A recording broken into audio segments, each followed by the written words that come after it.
من المشاكل اللي وليت كنسمع اليوم واللي حتى انت ممكن تكون لاحظتها في راسك هي داك الاحساس ديال انك ديما عيان وما فيك ما يدير والو، واخا تكون ناعس مزيان كالي مزيان واخا هكا كتحس بحال راسك ماشي هو هذاك، بحال ما عندك الانرجي ديال دير والو. الا كان شي واحد اللي عنده 60 عام ولا بحال هكا راه ممكن تكون شي حاجه عاديه، ولكن بدا من عنده عاد 20 30 عام كتجي شي حاجه اللي في شكل هذا الاحساس ديال انك ما عندكش الانرجي باش دير شي حاجه وباش تخدم، ممكن يكونوا عنده دي كونسيكونس على حياتك الشخصيه والمهنيه. حتى انا كنفوت مره بهذه المراحل، ولكن في هذا الفيديو غنشارك معك بعض لي تكنيك لي بساط اللي غادي يخليوك انه في النهار ديالك تكون عندك الانرجي اكثر. دونك بلا ما نطول عليكم اكثر يلا نبداو. سلام، بالنسبه للناس اللي ما كيعرفونيش معكم محمد سنان، طالب في كليه الطب السنه الثالثه، وفي هذا لاشين كنهضروا وكنشرحوا بزاف ديال المواضيع اللي غادي تاخذوا بها واحد الاستفاده، فما تنساوش ديروا جيم وابوني باش تدعموا هذا المحتوى. الحاجه الاولى هي ممنوع الكافيين مور 12. فيكو حنا المغاربه فهيميه كنفهموا في كل شيء، فراه غتسمع بلا كيقول لك وا ما تشربش الكافيين بزاف راه كيجلس في الدم ما بين 5 حتى 7 السوايع وما غاديش يجيك النعاس في الليل. هذه واحد الحاجه اللي صحيحه ولكن اوميمطون غلط. الحاجه اللي في شكل في الكافيين هي انه الكونتيتي الاولى النص ديالها كيمشي من 5 حتى 7 السوايع، يعني النص الاخر راه كيجلس في الدم. نفترضوا انك شربت واحد الكاس ديال القهوه مع الربعه فيه 150 ملغ ديال الكافيين، من غادي تفوت 7 السوايع يعني مع ال11 غادي يكون مازال 75 ملغ ديال الكافيين في السيستم ديالك، يعني النص ديال لا فالور الاولى. من بعد واحد 7 السوايع اخرى يعني مع ال5 الصباح غادي يكون مازال 37.5 ملغ، واللي هي الربع ديال الكميه الاولى. الحاجه اللي مهمه هي انه بدا ملي كيكون ناعس كيكونوا بزاف ديال لي ميكانيزم اللي كيصراو في الدماغ، منها انه تما فين لي سيلول نيرفوز الخلايا العصبيه ديالك كيتكومونيكاو بيناتهم، تما فين الذكريات ديالك كيتكونوا.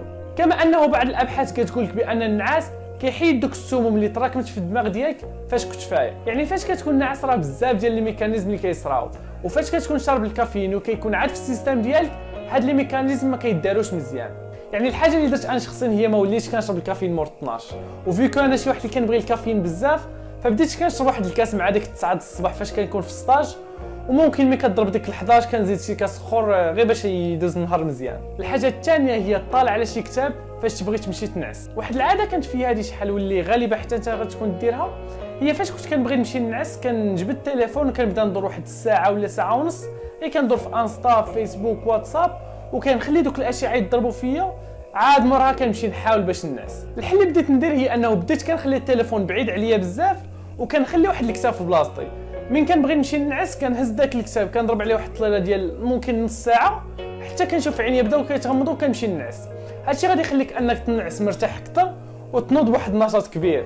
المهم اونتر بارونتيز غنجاوبوا على واحد السؤال اللي ممكن دابا يكون ضرك في راسك، واللي هو علاش فاش كدور في التليفون في الليل وكيضربوا دوك الاشعه في وجهك ما كيبغيش يجيك النعاس. كاين ما يسمى سيركادين ريذم واللي كيتعتبر بحال واحد الساعه بيولوجيه اللي كتقول لدماغك واش راه الليل ولا النهار، وهاد الساعه البيولوجيه كتكون غالبا ديتيرميني بالاشعه ديال الشمس، واش راه الضوء بزاف ولا راه الظلام. هادشي علاش فاش كتبغي تنعس وكتضرب دوك الاشعه في وجهك دماغك ما كيعرفش واش راه الليل ولا النهار، الحاجه اللي كتخليه ما يفرش الميلاتونين اللي هي واحد الهرمون اللي كتعاونك باش تنعس. يعني حاول ديما فاش تبغي تمشي تنعس ما تدورش في التليفون وحاول تطلع على شي كتاب حتى يجيك النعاس ونعس. الحاجه الثالثه هي بايلوت استراتيجي. الا كنتي واحد اللي عنده واحد الصعوبه باش انه ينعس وفاش كيمشي ينعس كيبدا غير يتقلب، هاد لا ميثود ممكن تعاونك بزاف.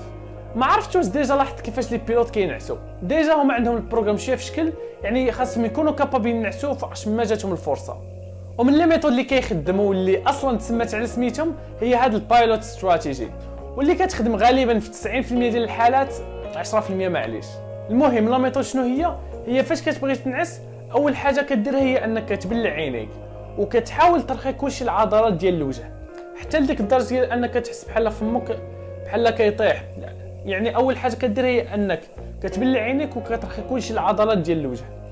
الحاجه الثانيه اللي كدوز لها هي انك كترخي رجليك، كترخي رجليك مزيان بحال كتحس بهم بحال ولاو خفاف بزاف وترولاكساو. الحاجه الثالثه اللي كدير موراها هي انك كترخي يديك، كترخي يديك بحال غادي يولي الوزن ديالهم بحال الريشه، بحال غير هكا كاع ما تكونتراكتيز كاع شي ميسك شي عضله، غترخيهم مزيان وحتى هاد العضلات اللي كاينين هنا خاصك ترخيهم. من غتوصل لهاد المرحله غالبا غتكون نعست ولا غادي تكون بدا كيجيك النعاس. موراها كتفوت ليطاب التاليه واللي هي كتركز على التنفس، كتبدا تتنفس وكدير بحال داكشي ديال الميديتاسيون.